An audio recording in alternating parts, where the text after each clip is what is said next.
안녕하세요, 다니엘 선생입니다. 지난 시간 사람의 호르몬과 기능, 호르몬 과다와 결핍 질병에 대해 알아보았습니다. 뇌하수체, 갑상샘, 부갑상샘, 부신, 그리고 이자의 내분비샘에서 생성, 분비되는 호르몬을 학습했습니다.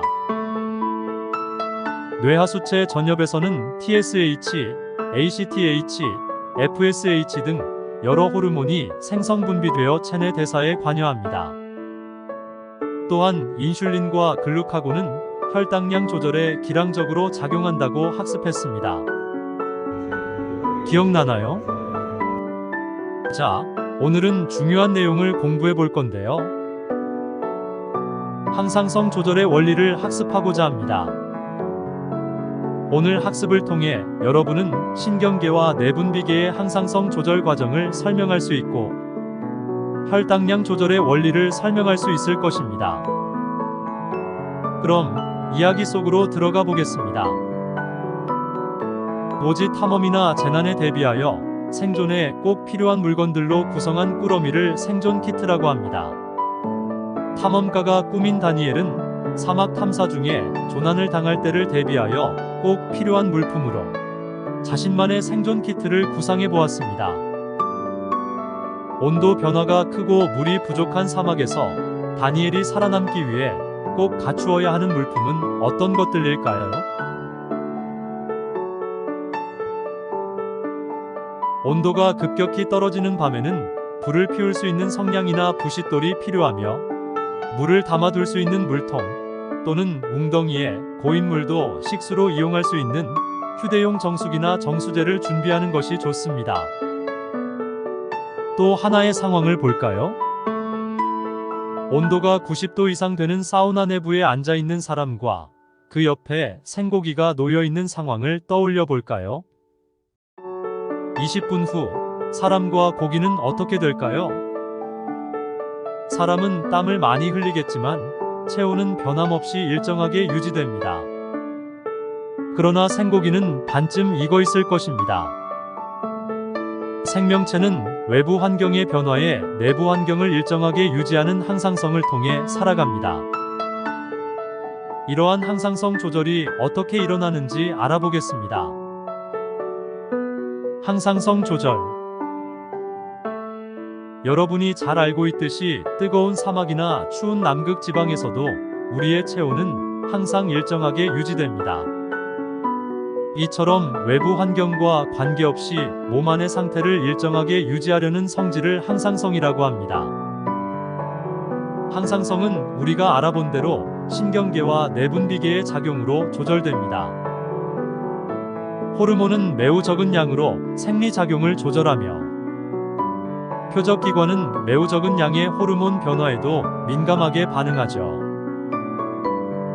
호르몬 분비는 그림과 같이 생성된 호르몬이 내분비샘의 기능을 억제하는 음성 피드백으로 조절되며 우리 몸의 혈당량, 체온, 삼투압 등도 음성 피드백으로 일정하게 유지됩니다.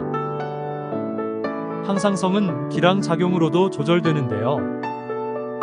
예를 들면 교감신경은 심장 박동을 촉진하고 부교감신경은 심장 박동을 억제하는 기량작용으로 심장 박동을 일정하게 유지하죠.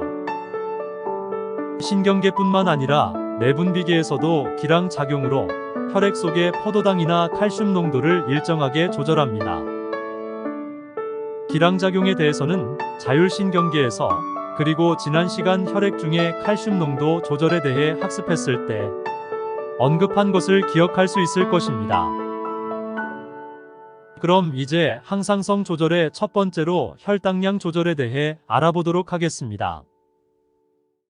혈당량 조절 중추는 간뇌시상 하부입니다. 혈액 속에 있는 포도당의 농도를 혈당량이라고 하죠. 포도당은 체내의 중요한 에너지원이므로 우리 몸은 신경과 호르몬의 통합작용으로 혈당량은 혈액약 100ml 당 100mg, 다시 말해 0.1%의 상태로 조절합니다. 이를 정상혈당이라고 합니다. 음식물을 섭취하면 포도당이 흡수되어 혈당량이 증가합니다. 혈당량이 증가하면 간뇌는 부교감 신경을 통해 이자섬 베타세포에서 인슐린의 분비를 촉진합니다. 인슐린은 간에서 포도당을 글리코젠으로 합성하여 저장하는 반응을 촉진하는 동시에 세포에서 포도당의 소비를 촉진합니다. 참고로 글리코젠은 포도당의 결합으로 생성되는 동물의 저장 다당류로 간이나 근육에 축적됩니다. 이와 반대로 운동을 하거나 식사 후에 일정 시간이 지나 혈당량이 낮아지면 간뇌는 교감신경을 통해 이자섬 알파세포에서 글루카곤의 분비와 부신 속질에서 에피네프린의 분비를 촉진합니다. 글루카곤과 에피네프린은 간에 저장되어 있던 글리코젠을 포도당으로 분해하여 혈액으로 방출하도록 하죠. 혈당량이 증가하면 음성 피드백에 따라 글루카곤과 에피네프린의 분비량이 감소합니다. 가끔 학생들이 가지고 있는 오개념이 있는데요. 혈당량을 높이는 호르몬에는 글루카곤이나 에피네프린 외에도 당질 코르티코이드가 있는데 혈당량을 높이는 호르몬 모두 같은 방법으로 혈액의 포도당 농도를 높이는 것은 아닙니다. 에피네프린과 글루카곤은 글리코젠을 포도당으로 분해하는 반응을 촉진하여 혈당량을 높이지만 당질 코르티코이드는 평상시에는 혈당량 조절 과정에 관여하지 않다가 단식으로 글리코젠이 모두 소모되었을 때 지방과 단백질을 포도당으로 전환하여 혈당량을 높입니다. 표적기관이 다르죠. 퀴즈 하나 내볼까요? 당뇨병 환자에게 적정 투여량 이상의 인슐린을 투여하면 어떠한 일이 일어날까요?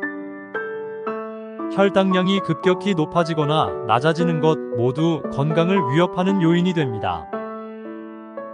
당뇨병 환자에게 적정 투여량 이상의 인슐린을 투여하면 갑자기 혈당이 떨어져 저혈당 상태가 되며 증세가 심해지면 생명이 위험해질 수도 있습니다.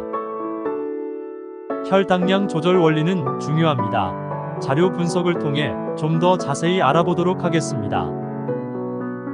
식사 후 혈당량과 호르몬 분비의 변화 알아보기. 배경의 그림이 보이시나요? 그림은 식사 후 혈당량과 인슐린, 글루카곤의 혈중 농도 변화를 나타낸 것입니다. 그림을 보면서 질문에 답해 볼까요? 혈당량의 변화에 따라 인슐린과 글루카곤의 농도는 어떻게 변화하나요? 혈당량이 낮은 식사 전 시간에는 혈중 인슐린의 농도는 낮고 글루카곤의 농도는 높은 것을 볼 수 있습니다. 그런데 식사 후 혈당량이 증가했을 때는 혈중 인슐린의 농도는 높고 글루카곤의 농도는 낮습니다. 인슐린과 글루카곤의 작용은 무엇인지 말해볼까요?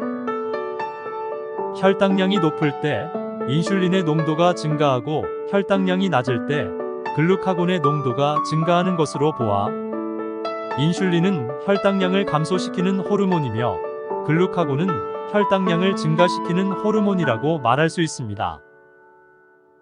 한 걸음 더 들어가 보도록 하겠습니다. 혹시 이런 말 들어봤나요? 당 떨어졌다. 운동을 할 때 인슐린과 글루카곤의 농도는 어떻게 변화할지 생각해 볼까요?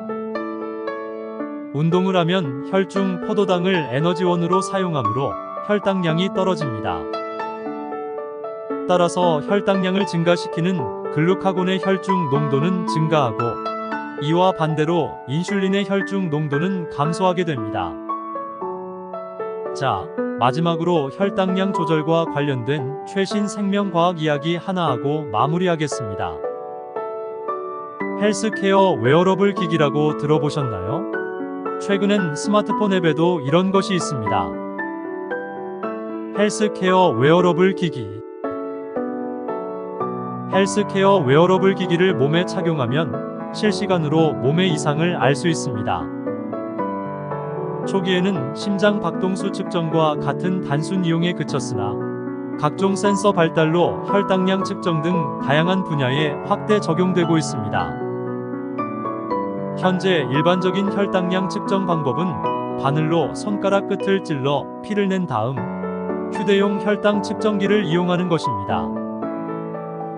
많은 사람들이 이 과정을 고통스러워하기 때문에 눈물 속의 당 함량을 측정하는 스마트 렌즈 형태의 혈당 측정기나 땀 속의 당 함량을 측정하는 피부 부착형 혈당 측정기 등이 개발되고 있습니다. 이런 기기들의 다양한 센서를 추가로 장착하면 혈당량 외에 콜레스테롤 수치 등 여러 가지 정보를 제공할 수 있으며 위급할 때에는 병원으로 자동 연락도 가능합니다. 웨어러블 코디네이터라는 직업이 있는데요.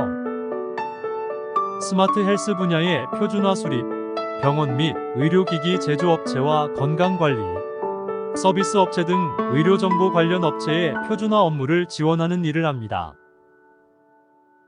오늘 학습한 내용은 대학 수학능력 시험에서 자주 출제되는 내용입니다. 항상성 조절 원리인 피드백 조절과 혈당량 조절 원리에 대해 잘 기억하시기 바랍니다.